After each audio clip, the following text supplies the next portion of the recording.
Hello दोस्तों। पिछले दो वीडियोस में हमने अपना प्लेयर डायमेंशन टेबल और गेम डायमेंशन टेबल तैयार किया था। अब हमें एक और डायमेंशन टेबल अपना तैयार करना रह गया है, जिसका नाम है रीजनल डायमेंशनल टेबल। राइट। सो उसके लिए मैं अगेन अपनी जो टेबल है एथलीट गेम्स, इसका एक डुप्लीकेट बना लेता हूँ। इस डुप्लीकेट टेबल को मैं कुछ नाम दे देता हूँ। Region game.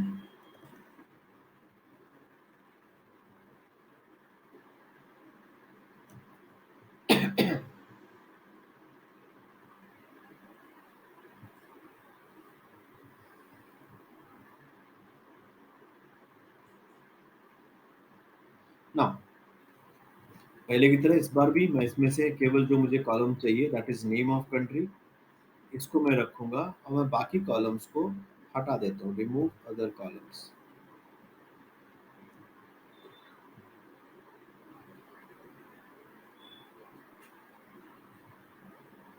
राइट। अगेन मैं इसमें से डुप्लीकेट रोज भी हटा देता हूँ। ये सारे पुराने ही स्टेप्स हैं जो हमने पिछली दो टेबल्स में किए थे, इसलिए मैं यहाँ पे बहुत ज़्यादा समय नहीं लगा रहा हूँ। अब इस रीजनल डायमेंशन टेबल में मेरे पास सिर्फ एक ही कॉलम है। इट डजंट लुक गुड कि मतलब किसी एक कॉलम के लिए मैं पूरा एक नया टेबल मेंटेन करूँ। और this was not the purpose, ये पर्पस भी नहीं था इसका एक डायमेंशन टेबल बनाने का। द पर्पस वाज कि इस कंट्री का मैं रीजन भी ऐड करना चाहता हूँ। ठीक है। उसके लिए मैंने इस कंट्री का रीजन अलग से मैंने एक एक्सेल में एक सीएसवी फॉर्मेट में अपने सिस्टम में डाउनलोड करके रखा हुआ है। मैं उस टेबल को यहाँ पर लेकर के आता हूँ।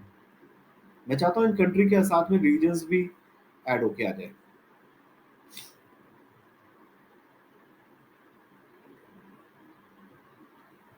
Yes, these are the columns जो मेरे सीएसवी में थे, name of country and region. Okay. Right.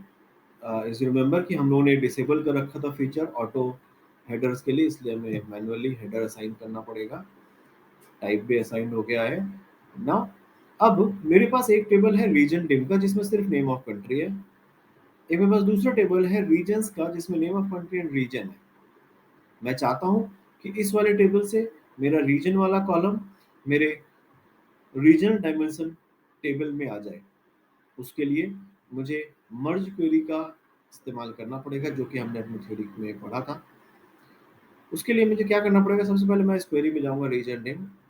अपने होम रिबन के अंदर लास्ट में मुझे एक मर्ज क्वेरीज का ऑप्शन मिलता है अपेंड क्वेरीज के ऊपर। जब मैं मर्ज क्वेरीज को एक्सपैंड करूंगा, इसके राइट में जो ट्रायंगल है उस पर क्लिक करूंगा तो दो ऑप्शंस आते हैं, merge queries and merge queries as new.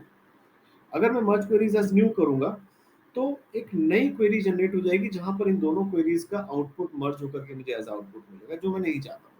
मैं चाहता हूं कि मेरा आउटपुट इसी क्वेरी में ऐड होकर के आ जाए।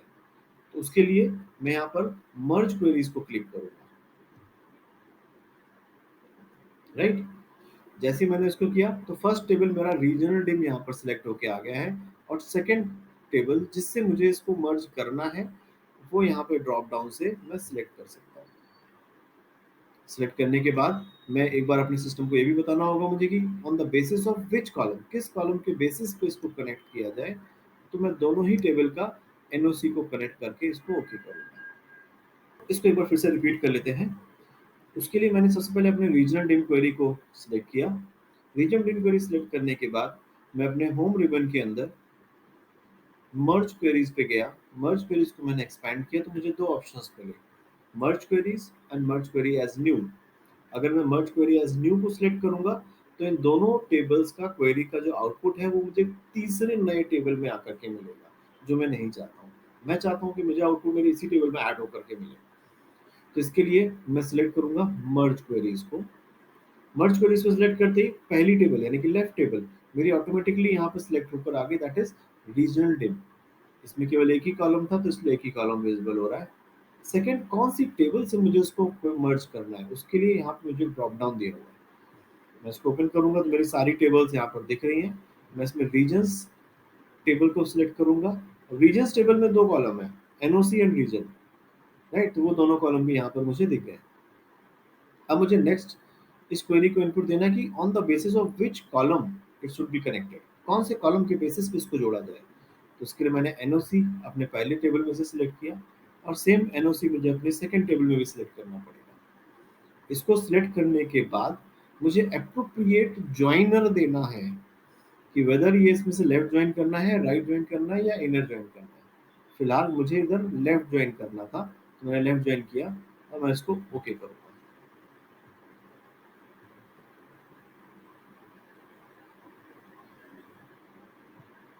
राइट। अभी हो सकता है कि मैंने जिस क्वेरी से इसको ज्वाइन किया है वहां पर कई सारे कॉलम्स हो, बट मैंने अभी तक ये नहीं बताया कि मुझे कौन सा कॉलम यहाँ पर चाहिए। उसके लिए मुझे इसने यहाँ पे टेबल एक्सपैंडर का को दिया है, यहाँ से मैं इसको टेबल को एक्सपैंड कर सकता हूँ, तो मुझे सारे कॉलम्स दिख जाएंगे। एक बार अनटिक करके मैं जो कॉलम मैं यहाँ पर ऐड करना चाहता हूँ उसको सिलेक्ट करूंगा, और उसका प्रीफिक्स हटा दूंगा।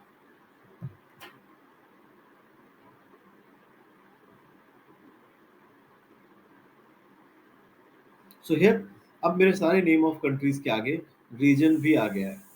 Only one thing which is left in this dimension table is इसका unique index.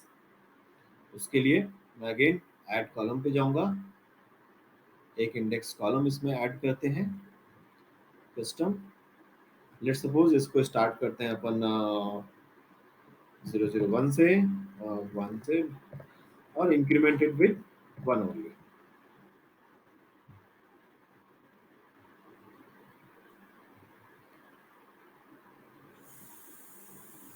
Fine. Let's give the name as uh, country ID. तो भी मैं सबसे पहले लेकर के आ जाता हूँ। नाउ मेरी रीजनल डायमेंशनल टेबल भी रेडी हो गई है। लेट्स सी इसमें कितनी रोज है।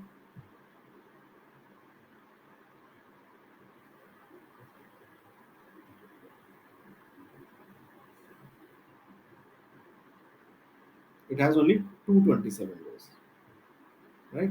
Let me put this. And now मैं regional dim, game dimensional and player dim, तीनों डायमेंशनल टेबल रेडी है। सिर्फ और सिर्फ अब मुझे अपनी एक सेंट्रल फैक्ट टेबल तैयार करना रह गया। So that we will do, वो हम लोग करेंगे अपने अगले वीडियो में। Till then, thank you.